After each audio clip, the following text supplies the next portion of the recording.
नमस्कार दोस्तों, आपका स्वागत है हमारे स्टोरी पॉडकास्ट में। चलिए शुरू करते हैं कहानी। गोदान भाग 24। लेखक मुंशी प्रेमचंद।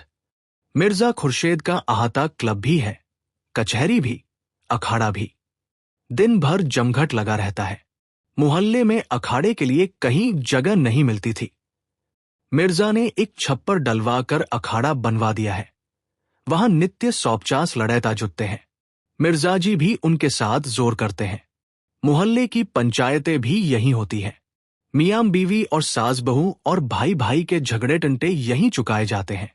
मोहल्ले के सामाजिक जीवन का यही केंद्र है और राजनीतिक आंदोलन का भी। आए दिन सभाएं होती रहती हैं। यहीं स्वयंसेवक टिकते हैं, यहीं उनके प्रोग्राम बनते हैं, यहीं से नगर का राजनीतिक संचालन होता है। पिछले जलसे में मालती नगर कांग्रेस कमेटी की सभानेत्री चुन ली गई है। तब से इस स्थान की रौनक और भी बढ़ गई है। गोबर को यहां रहते साल भर हो गया। अब वह सीधा सादा ग्रामीण युवक नहीं है। उसने बहुत कुछ दुनिया देख ली और संसार का रंग ढंग भी कुछ कुछ समझने लगा है।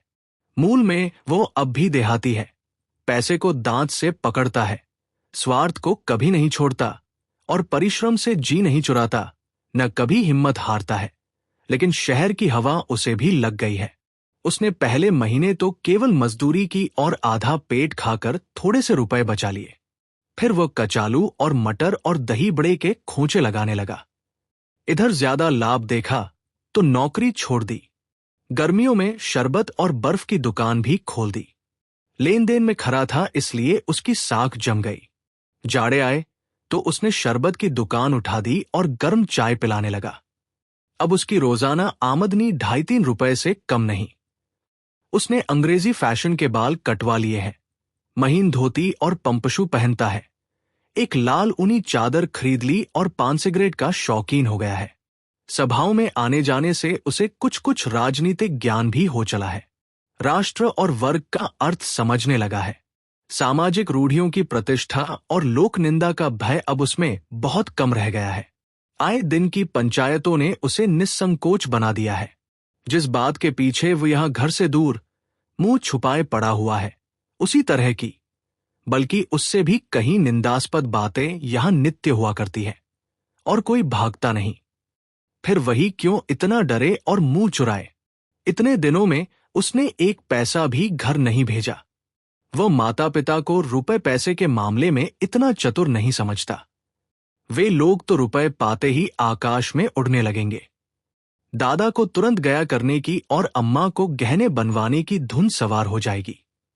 ऐसे व्यर्थ के कामों के लिए उसके पास रुपए नहीं हैं। अब वो छोटा मोटा महाजन है। पड़ोस के इक्के वालों, गाड़ी वालों और धोबियों को सूद पर रुपए उधार देता है। इस 10-11 महीने में ही उसने अपनी मेहनत और किफायत और पुरुषार्थ से अपना स्थान बना लिया है और अब झुनिया को यही लाकर रखने की बात सोच रहा है। तीसरे पहर का समय है। वह सड़क के नल पर नहाकर आया है और शाम के लिए आलू उबाल रहा है कि मिर्जा खुर्शेद आकर द्वार पर खड़े हो गए। गोबर अब उनका नौकर नहीं है, पर अदब उसी तरह करता है और उनके लिए जान देने को तैयार रहता है। द्वार पर जाकर पूछा, क्या हुक्म है सरकार?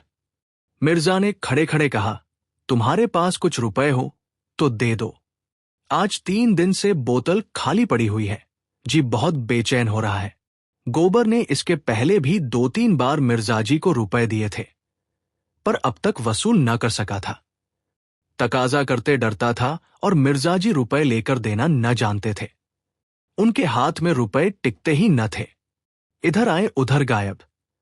ये तो न कह सका, मैं रुपए न दूंगा या मेरे पास रुपए नहीं है। शराब की निंदा करने लगा।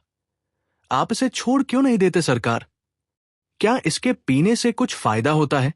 मिर्जाजी ने कोठरी के अंदर खाट पर बैठते हुए कहा, तुम समझते हो, मैं छोड़ना नहीं चाहता और शौक से पीता हूं। मैं इसके बगैर जिंदा नहीं रह सकता। तुम अपने रुपए के लिए ना डरो, मैं एक एक कौड़ी अदा कर दूंगा। गोबर अविचलित रहा। मैं सच कहता हूं मालिक, मेरे पास इस समय रुपए होते तो आपसे इनकार करता। 2 रुपए भी नहीं दे सकते। इस समय तो नहीं है।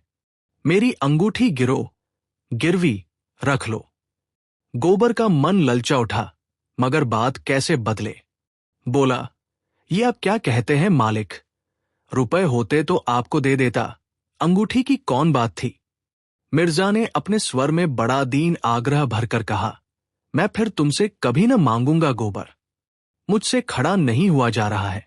इस शराब की बदौलत मैंने लाखों की हैसियत बिगाड़ दी और भिखारी हो गया। अब मुझे भी जिद पड़ गई है कि चाहे भीख ही मांगनी पड़े, इसे छोड़ूंगा नहीं। जब गोबर ने अब की बार इनकार किया तो मिर्जा साहब निराश होकर चले गए। शहर में उनके हजारों मिलने वाले थे। कितने ही उनकी बदौलत बन गए थे। कितनों ही को गाढ़े समय पर मदद की थी, पर ऐसे समय में वो मिलना भी ना पसंद करते थे। उन्हें ऐसे हजारों लटके मालूम थे जिससे वो समय समय पर रुपयों के ढेर लगा देते थे, पर पैसे की उनकी निगाह में कोई कद्र न थी। उनके हाथ में रुपए जैसे काटते थे। किसी न किसी बहाने उड़ाकर ही उनका चित्त शांत होता था। गोबर आलू छिलने लगा। साल भर के अंदर ही वो इतना काया हो गया था और पैसा जोड़ने में इतना कुशल की अचरज होता था। जिस कोठरी में वह रहता है वो मिर्जा साहब ने दी है। इस कोठरी और बरामदे का किराया बड़ी आसानी से 5 रुपया मिल सकता है। गोबर लगभग साल भर से उसमें रहता है, लेकिन मिर्जा ने न कभी किराया मांगा न उसने दिया। उन्हें शायद ख्याल भी न था कि इस कोठरी का कुछ किराया भी मिल सकता है। थोड़ी देर में एक इक्के वाला रुपए मांगने आया। अलादीन नाम था, सिर घुटा हुआ, खिचड़ी दाढ़ी और काना। उसकी लड़की विदा हो रही थी। 5 रुपए की उसे बड़ी जरूरत थी। गोबर ने 1 आना रुपया सूद पर रुपए दे दिए। अलादीन ने धन्यवाद देते हुए कहा, भैया अब बाल बच्चों को बुला लो, कब तक हाथ से ठोकते रहोगे? गोबर ने शहर के खर्च का रोना रोया। थोड़ी आमदनी में गृहस्थी कैसे चलेगी? अलादीन बीड़ी जलाता हुआ बोला, खर्च अल्लाह देगा भैया। सोचो कितना आराम मिलेगा। मैं तो कहता हूं, जितना तुम अकेले खर्च करते हो उसी में गृहस्थी चल जाएगी।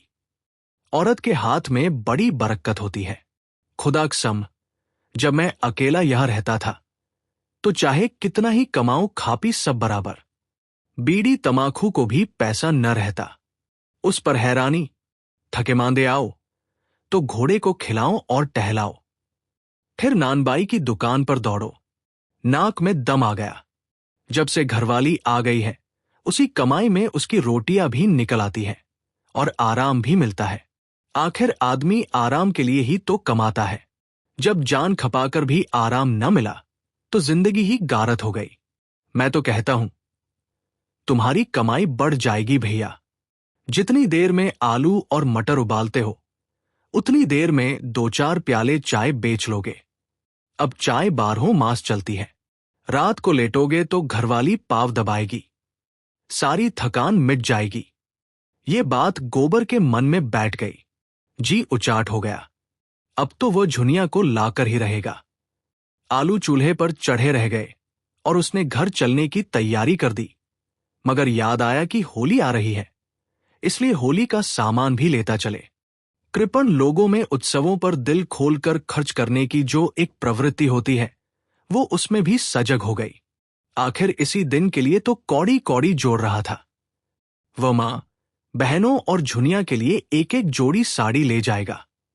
होरी के लिए एक धोती और एक चादर।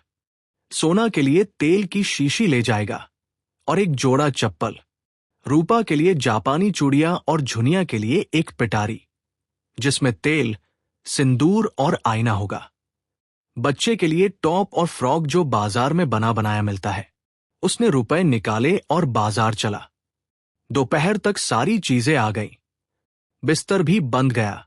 मोहल्ले वालों को खबर हो गई गोबर घर जा रहा है। कई मर्द औरतें उसे विदा करने आए। गोबर ने उन्हें अपना घर सौंपते हुए कहा, तुम्ही लोगों पर छोड़े जाता हूं। भगवान ने चाहा तो होली के दूसरे दिन लौटूंगा।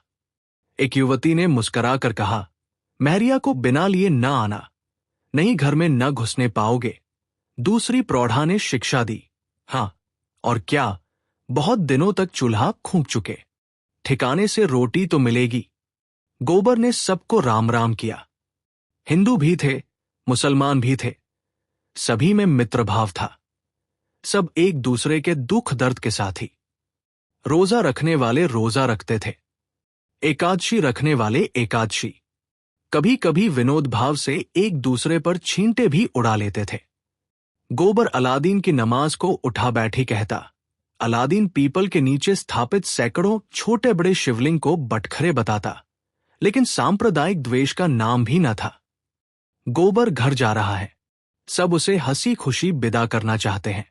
इतने में भूरे एक्का लेकर आ गया। अभी दिन भर का धावा मार कर आया था। खबर मिली गोबर घर जा रहा है। वैसे ही एक्का इधर फेर दिया। घोड़े ने आपत्ति की, उसे कई चाबुक लगाए। गोबर ने एक्के पर सामान रखा। एक्का बढ़ा, पहुंचाने वाले गली के मोड़ तक पहुंचाने आए। तब गोबर ने सबको राम राम किया और एक्के पर बैठ गया। सड़क पर एक्का सरपट दौड़ा जा रहा था। गोबर घर जाने की खुशी में मस्त था। भूरे उसे घर पहुंचाने की खुशी में मस्त था। और घोड़ा था पानीदार, घोड़ा चला जा रहा था। बात की बात में स्टेशन आ गया। गोबर ने प्रसन्न होकर 1 रुपया कमर से निकालकर भूरे की तरफ बढ़ाकर कहा, लो, घरवाली के लिए मिठाई लेते जाना। भूरे ने कृतज्ञता भरे तिरस्कार से उसकी ओर देखा। तुम मुझे गैर समझते हो भैया। एक दिन जरा एक्के पर बैठ गए तो मैं तुमसे इनाम लूंगा। जहां तुम्हारा पसीना गिरे वहां खून गिराने को तैयार हूं। इतना छोटा दिल नहीं पाया है, और ले भी लूं तो घरवाली मुझे जीता छोड़ेगी। गोबर ने फिर कुछ न कहा। लज्जित होकर अपना असबाब उतारा और टिकट लेने चल दिया।